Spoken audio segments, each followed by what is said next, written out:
Hi, I'm Christine, and I'm so glad that you're here. What you're about to hear is a story about a woman named Laura who, after a retreat she almost didn't go to, begins to feel life shift. It's not dramatic and it's not flashy, but it's real.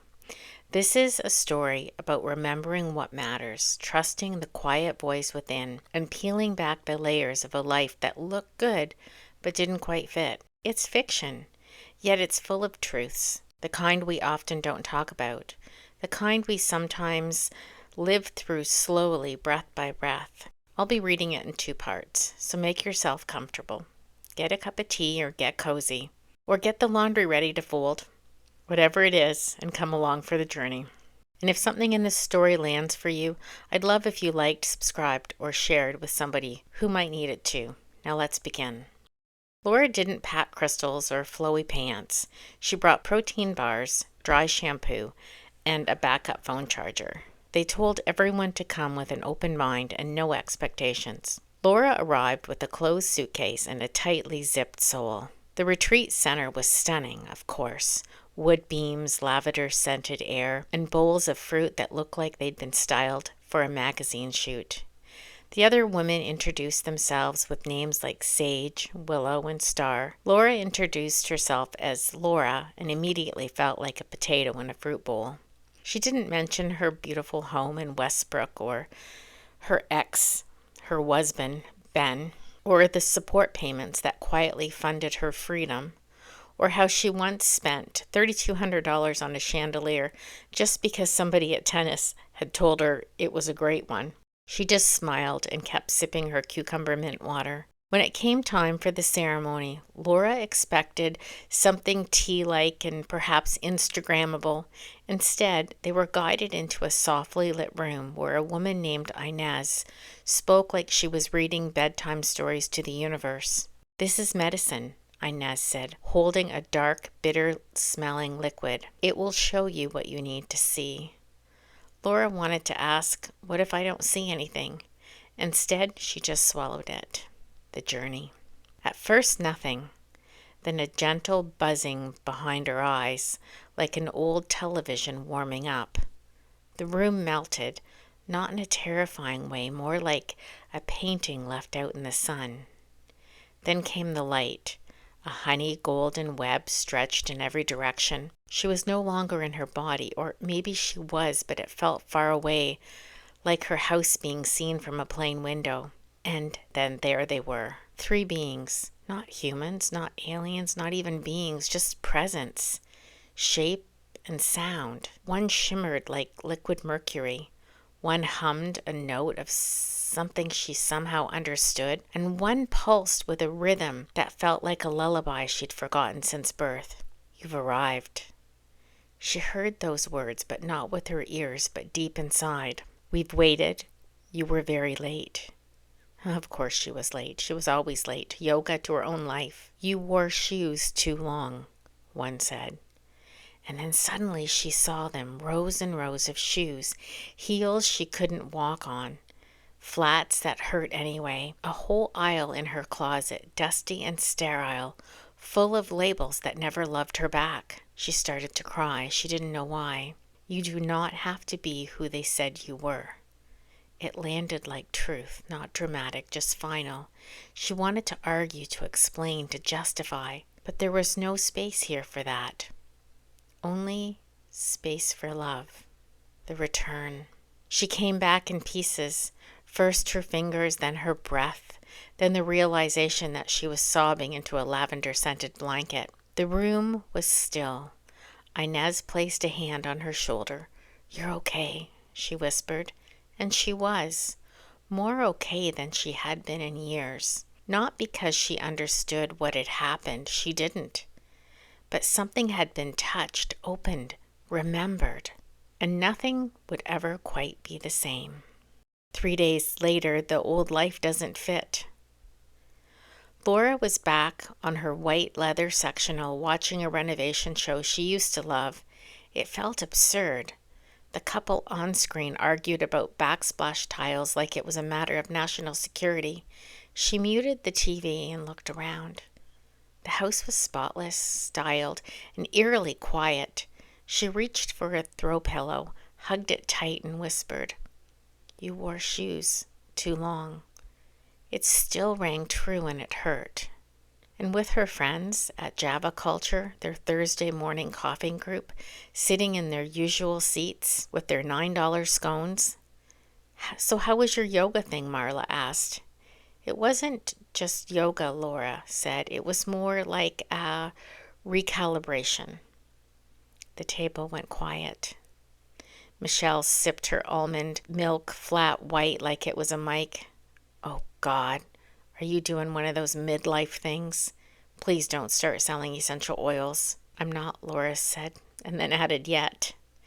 They laughed, but the laughter felt off-key. The hollowness behind it was loud. When Marla started to talk about her new SUV and all the new systems that it had in it, Laura excused herself and didn't come back. She texted them later, "I'm okay, I just needed air," which was only half true. What she needed was a different oxygen altogether. And with her kids, her Benjamin, sometimes she calls Benny, called first. "Hey, Mum, I'm thinking of getting a new gaming system." "No," she said too fast. "I mean, do you really need another one?" Pause. "Mom, are you okay? You sound weird." "I'm fine, just wondering if we really need as much as we think we do." Another pause. "Is this about the retreat?" "No," she lied. "Yes, well, maybe. Yeah, maybe, I don't know." Violet came home for the weekend. "You rearranged the kitchen. Where's the wine rack?" "Gone," Laura said. Violet blinked. "Mom, did you join a cult or something?"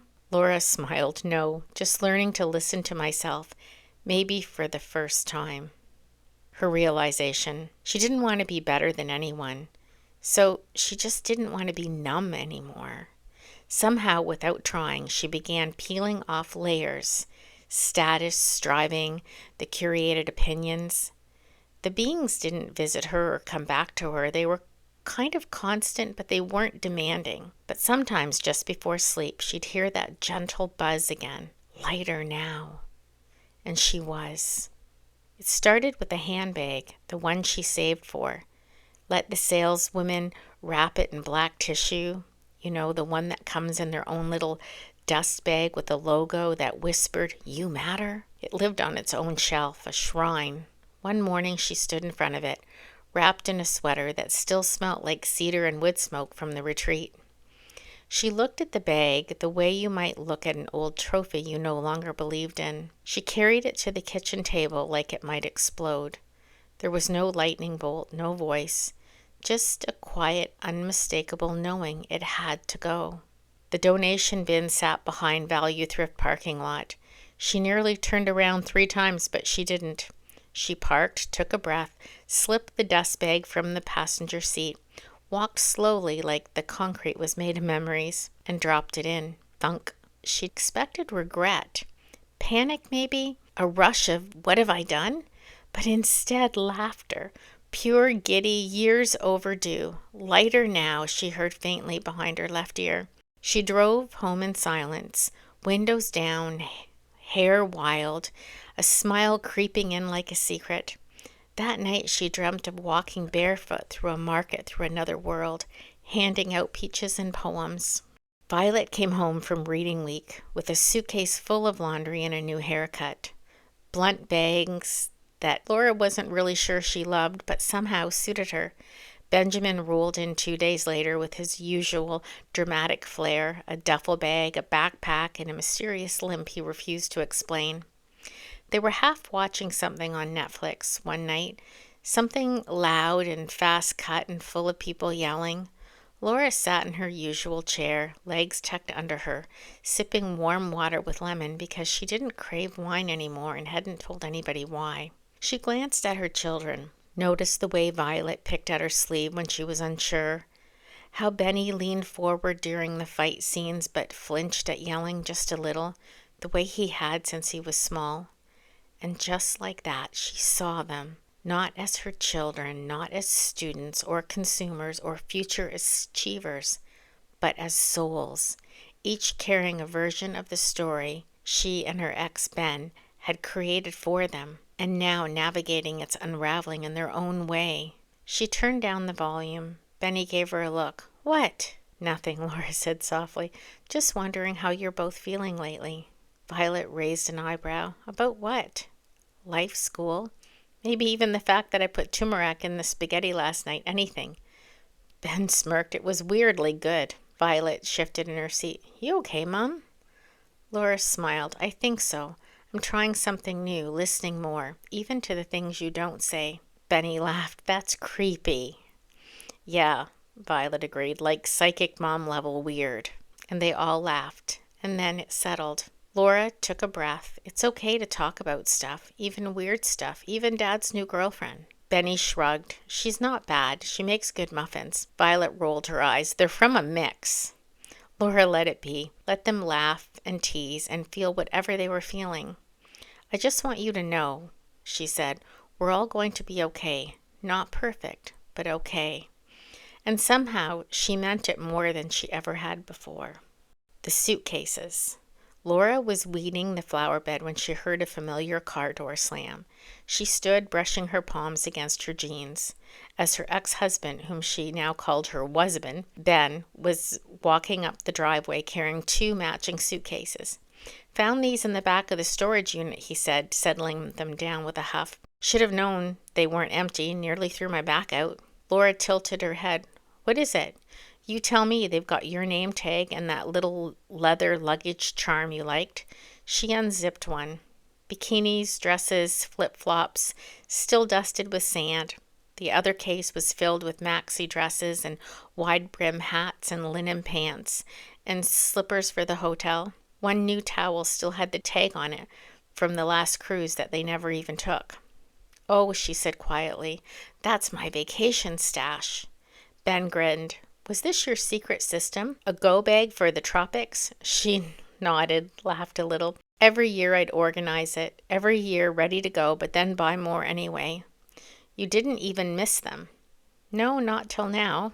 They both stared at the cases like they might start speaking. Ben cleared his voice. "Anyway, thought you wanted them." "That was kind of you," she said, and she meant it. She looked up at him, really looked, the same face, but it hit different now. Softer, smaller, not home. How was he ever her person? He wasn't, not really. What they'd built looked good on a Christmas card and poolside photos, but it wasn't real, not for her. They had both played their parts in a game neither of them wrote. "You okay?" Ben asked. "I think so," she said, just realizing some things. Ben nodded like he understood, but he didn't. Not really. And that was okay. "You want a coffee or something?" she offered. "Nah, I've got a thing," he said. "But hey, let me know if you find my golf shoes in there." She smiled. "I'll send them by courier." He laughed and waved and got back in his car. Laura stood a moment longer, staring at the suitcases like they were fossils from another life. She wheeled them around to the back door, not to unpack them, just to let them sit there for a while. Sometimes it takes a minute to say goodbye to a life you thought you wanted. The threshold of waking. It happened just before dawn, that time between when the sky holds its breath and the world waits for it to begin again. Laura lay in bed, warm and quiet, caught in the soft blur between sleep and waking. And then there it was again, the feeling. A presence not seen or heard, yet unmistakably there. Gentle and steady, like someone humming out of reach. She didn't open her eyes. She didn't need to. The message arrived without words. A concept dropped into her like a stone into still water. Embrace the light while it burns, Laura.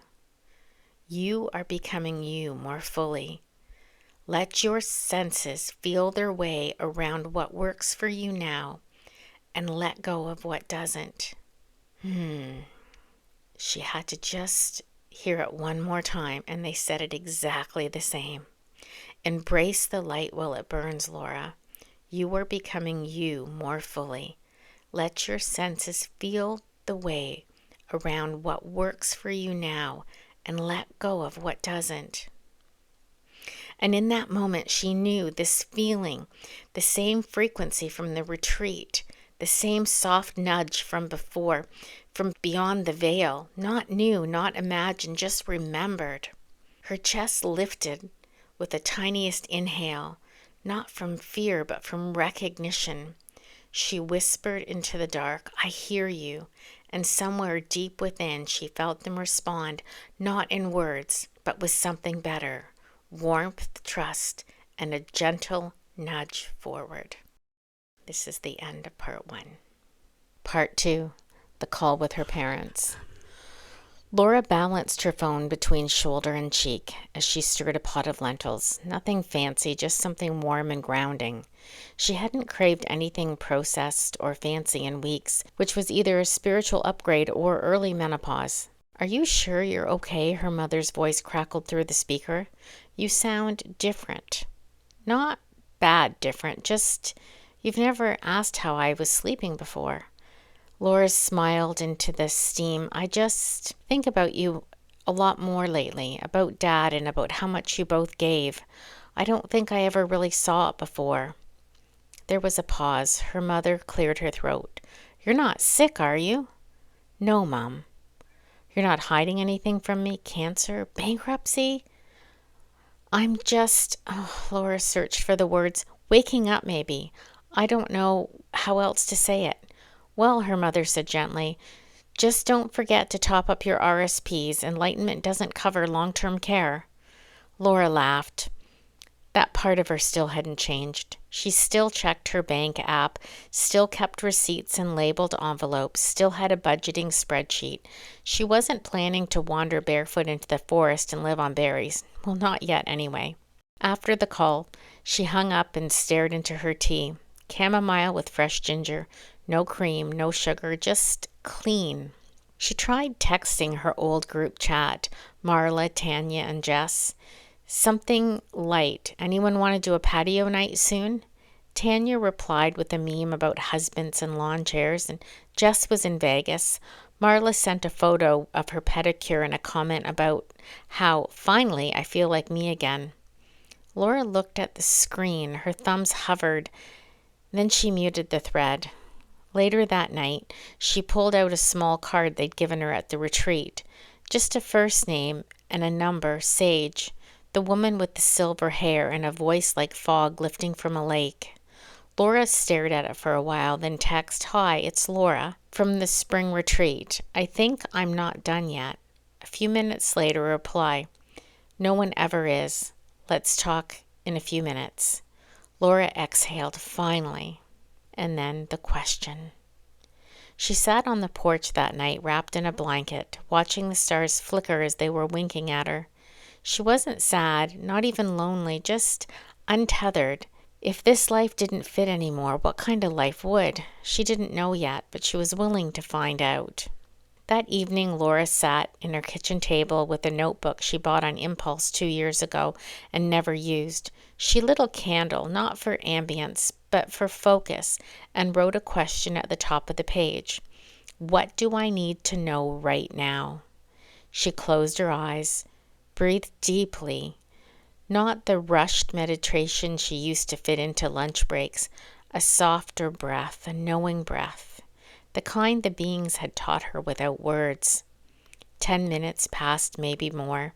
She picked up the pen and let her hand move. At first it felt like gibberish, fragments and awkward phrasing, then a rhythm.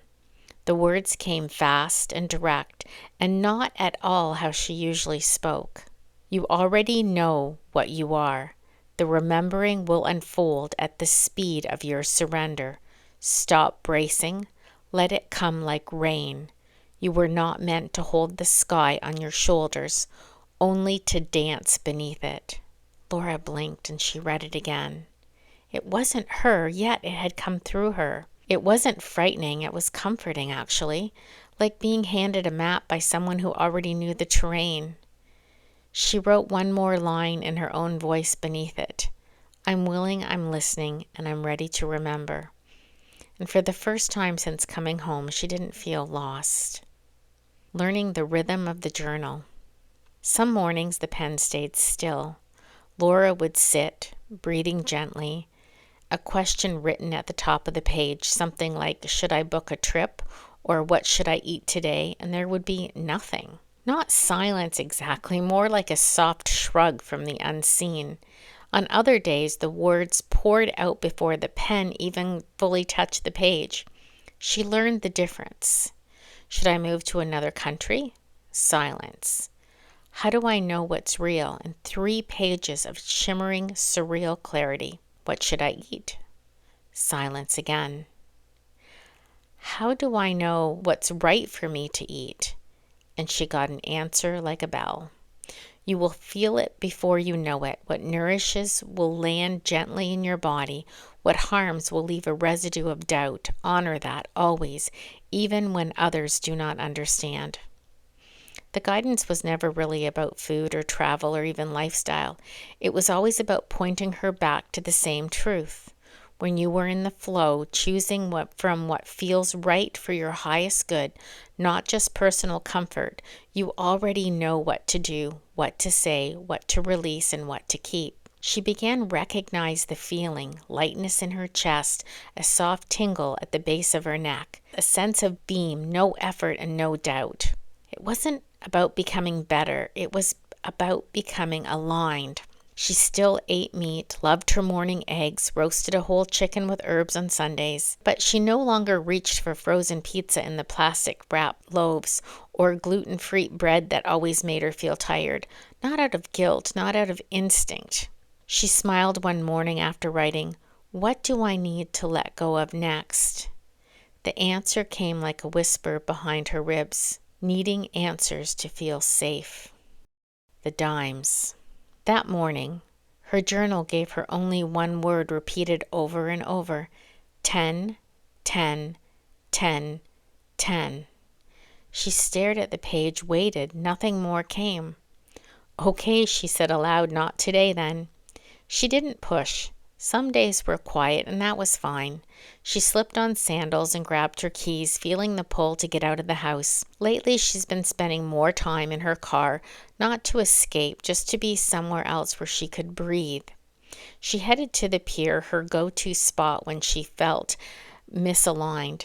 The lake was sparkling under the clear blue sky, the kind of day that reminded her of what joy felt like, not performative joy, just the quiet kind, the real kind. She parked and walked to the edge of the dock, like the breeze lifting strands of her hair, and as she turned to sit, something in the weathered floorboards caught her attention. A dime. She picked it up and smiled. Okay, she thought, sure. She walked the gravel path beside the pier, the sun on her arms, the air so clean it almost buzzed. She hadn't felt this light in ages, not since she was a child playing outside without a schedule. The breeze, the waves, the rhythm of her footsteps, all of it said yes. Another dime glinted near the edge of a path. She bent down to pick it out, and as she straightened, she saw it. Down the road a bit, a small for sale sign half hidden behind a utility pole. Not a house, a lot, a tiny trailer park nestled into the curve of the subdivision just off of Lake Huron. Something she would have scoffed at 3 months ago, and now she was drawn like a magnet. She stood before one of the homes, a cream-colored unit with a covered gazebo, planters full of herbs and wind chimes dancing lazily in the breeze. It wasn't flashy and it wasn't impressive, yet it felt right. An older man stepped onto the porch of the next unit and nodded politely. "Looking for someone?" Laura said in her voice grounded. "Just looking for a new place to call home." "Well," he smiled, "my place will be for sale come late fall. I'm moving into my son's granny flat. You want to come and take a look?" She did. It was 2 bedrooms, open concept with high ceilings and a kitchen that felt more like a conversation than a showroom. She walked away saying yes with every cell of her body. What a big shift. Later that afternoon, Laura went into the Canadian Tire and walked out with a red "For Sale by Owner" sign. She printed her number with a thick black Sharpie and staked it in front of her lawn. She didn't make a spreadsheet, didn't compare comps, didn't ask her old realtor. She created a private listing page with a video walkthrough and gave it 1 week. She accepted a firm offer above asking, and it was a clean offer. Her lawyer's office, located at 10 Center Street, the appointment 10 a.m. She grinned as she signed the papers. Okay, universe, I hear you. The new rhythm. With the sale complete and her house secured, Laura let life become simple on purpose. She walked every morning and swam every afternoon. She cooked slowly, ate when she was hungry, and slept when she was tired. She journaled every day, not for answers, but for connection and for clarity, for that feeling that said, "You are on the beam." Yoga returned first, then movement, and then the call to guide. She got certified in AMP, Amplified Mindfulness Practice, a practice she found through the Feel Good Institute. It blended breath, affirmation, movement, and stillness in a way that felt real and not performative. At her first retreat by the lake, it was small, just 5 women, no bells, no branding, just space, and it was enough. For the first time in a long time, she didn't feel like she had to chase anything. She belonged. The retreat was to unplug to remember. The sun had just started warming the cedar deck as Laura stood barefoot at the front of the circle. A small group of women and men sat on mats, some still rubbing sleep from their eyes, others already drifting inward. Behind them, the lake shimmered with quiet approval. This was her rhythm now. Laura began with gentle stretches, reaching, swaying, rolling shoulders and open. Then came the music, not background noise, but intention, tracks chosen to wake something up inside. She encouraged breath with movement, voice with breath. A ripple of humming spread through the group as they moved in quiet sync. Now feel the beat, she said gently. Let the rhythm move through you, through your feet and your spine and your center. And repeat after me. I am here. I am enough. I am remembering. The affirmations rang out softly at first and then stronger, not shouted, claimed. After the movement came stillness, a long grounding meditation, and then the journaling. Laura sat cross-legged at the center of the group, notebook in her lap. Ask a question, she said softly, one that matters, one that asks something of you, not for you. She gave them time, breath, and space. Then close your eyes, breathe. Don't try to make it happen. Let yourself receive. 10 minutes passed. Pens began to move. Some hesitated and others scribbled like their hands weren't even theirs. Laura waited, then opened her own journal and began to write, not from her thoughts, but from that quiet, knowing space that she now trusted completely. When they finished, someone asked if she would share what came through for her. Laura nodded and read, voice even and clear. You are not here to fix yourself.